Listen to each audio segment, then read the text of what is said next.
There have been reports of major fighting in eastern Ukraine and growing concern over hundreds of thousands of civilians still trapped. Philip Crowther reports from Lviv. Having been routed on the outskirts of Kiev, Russian troops are now essentially moving back to, or have already moved back to, Belarus and Russia, some of them regrouping, and a few of them might very well be sent to the east of the country, and specifically to the Donbas region. Here is what NATO Secretary General Jens Stoltenberg makes of the situation on the ground in Ukraine right now.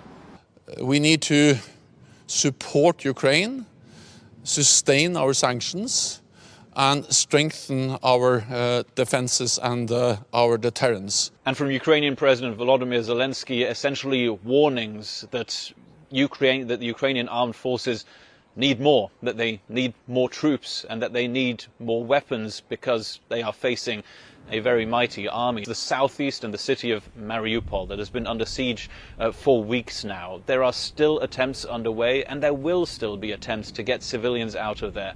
British intelligence believes that there are around 160,000 civilians still in that city of Mariupol, and that they need to get out because they are under siege, because there is nothing there for them. No electricity, no food, no medicine. There were attempts again today from the International Red Cross to get civilians out of there, but the conclusion was that it was essentially impossible. 500 civilians made it out of Mariupol, but only over the stretch of a few days to the closest Ukrainian-held city of Zaporizhia. But the International Red Cross says that it itself has not been able to enter Mariupol. It's only been able to get around 12 miles or 20 kilometers outside of the city, essentially because of the danger of being attacked by Russian troops. Philip Crowther, CGTN, in Lviv, Ukraine.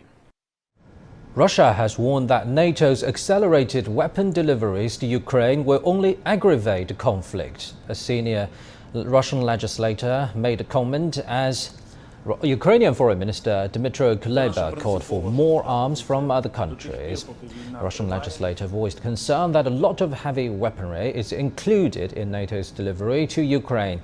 He said it's causing the conflict to expand. Meanwhile, Western nations have announced more sanctions against Russia. The punitive measures from Washington include sanctions on Russia's largest bank and President Vladimir Putin's adult daughters. Also a ban on American investment in Russia. The sanctions, however, exclude energy transactions. The European Union warned of more measures to come as the bloc looks to target Russia's revenues from oil and fossil fuel exports.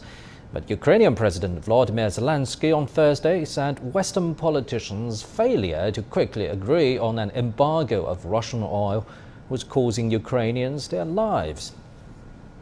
Hungary's Prime Minister Viktor Orbán says his country will not give in to pressure to support the EU's expansion of sanctions against Russian oil and gas shipments.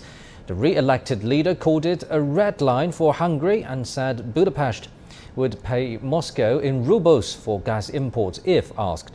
Orbán's latest comments come as he also takes aim at the Ukrainian government. His foreign minister says Kiev is unfairly accusing Hungary of not doing enough to help it in the conflict. Trent Murray reports from Budapest.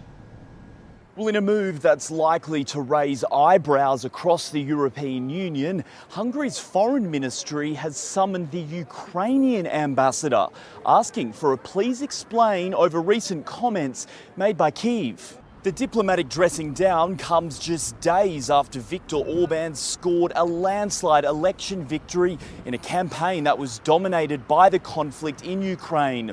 Orbán traded barbs with President Zelensky throughout the campaign, especially after the Ukrainian president called out Orbán by name at a recent EU meeting, saying the Hungarian PM needed to, quote, decide who he was with, Moscow or Europe. That hasn't gone down well here.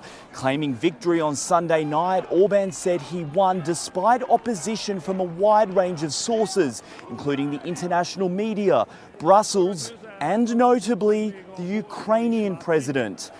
And today, following this diplomatic meeting, Hungary's foreign minister said it was, quote, time for Ukrainian leaders to stop their insults directed at Hungary and acknowledge the will of the Hungarian people.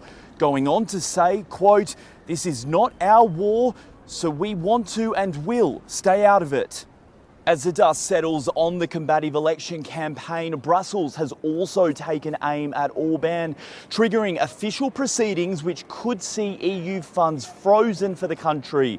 It all centres on a long-running dispute between the bloc and Budapest over rule of law concerns the EU Commission believes could be in breach of EU rules. The concerns centre on allegations that Viktor Orban has rolled back democratic freedoms here, as well as questions judicial independence and directed taxpayer money to associates. Now, those are allegations he denies, but this move by Brussels shows they are ready to take on the newly elected leader.